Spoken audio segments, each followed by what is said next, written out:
It's the very best way to break your nose.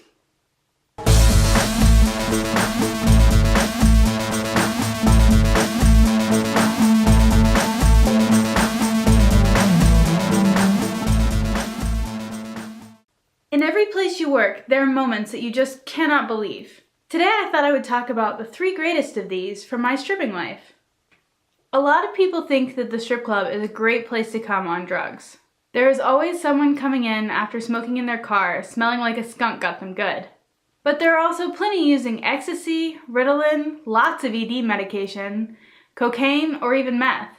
Too much drug use can turn a good time into a credit card debt you will never pay off, or a set of misguided actions that leads to you getting arrested.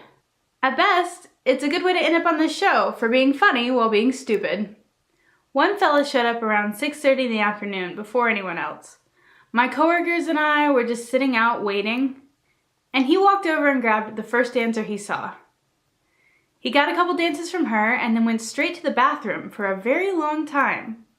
He came out, got a couple dances from the girl next to her, and then went back to the bathroom for a long time. He came out and then got some dances from me while I was very careful that he didn't touch any part of me, guessing that hand washing was not part of whatever he was doing in there. I did give him a good dance, and at some point he seemed to feel bad and he looked down at his penis and said, "Sorry, I'm on cocaine."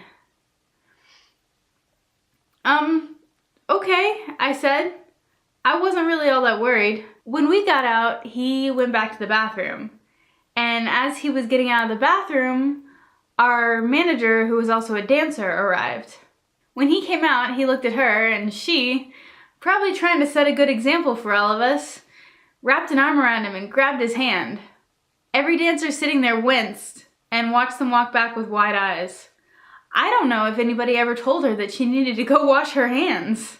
About a year before that, 2 dancers I knew were struggling to pay their bills in the winter slump.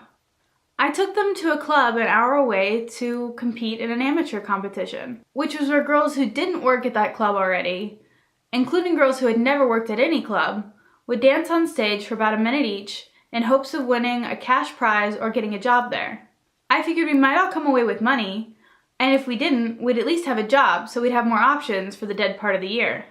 This night was spectacularly dead at this club though, so we were told there would be no amateur contest.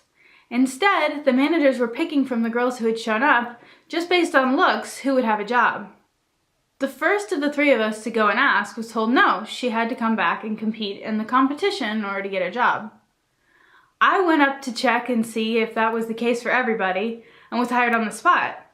So I returned and told the 3rd girl, who really needed the money, that they weren't turning everyone away, and she should go and ask.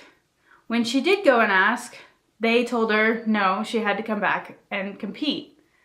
Immediately upon returning to the car, the 3rd girl told the 1st girl that they had hired me. And both girls spent the entire drive back talking about how crazy the club was, how I wasn't all that pretty, and how they didn't understand why anyone would hire me when they weren't hiring them. It was a long drive home. And yet, a longer drive must have occurred on an evening a few years after that. My town is filled with tourists pretty much in all seasons, and lots of groups of men have bachelor parties around here. Many of them arrive at the club where I used to work, and a lot of those decide to buy the bachelor special.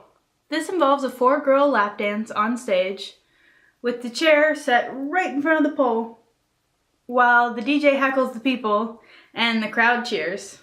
As part of this dance, the girls at our club did something called a seesaw, which is where one girl sits on the pole with her legs over the guy's shoulder, the other girl sits in front of her, oftentimes with her crotch in the guy's face, and they go back and forth like a seesaw. Afterwards, the bachelor's gotten on his hands and knees with a girl underneath and spanked. It's great fun for everyone. So we're going to call the girl who was sitting on the front of the seesaw Pixie. On this particular occasion, the bachelor was plastered. He sat through the warm-up, and as the girls were doing the seesaw, they rocked back and forth a little too hard, and Pixie's pelvic bone came and crushed the guy's nose. It was such a bad injury that the nose was slow to start to bleed, and the guy was so drunk that he didn't immediately notice it. By the time it started to bleed, he was on all fours, with Pixie under him, and the girls wailing away at his butt while everybody watched them. His smashed nose became a faucet of blood, and by the time we pulled him off of Pixie, she looked like Carrie, with blood everywhere. We cleaned her up again as fast as we could, but that had to be one of her worst nights. It certainly wasn't something that I saw happen twice. That's Monday in the dressing room. I really hope you enjoyed it.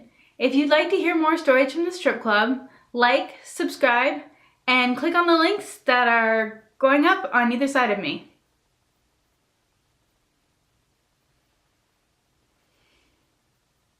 Thank you.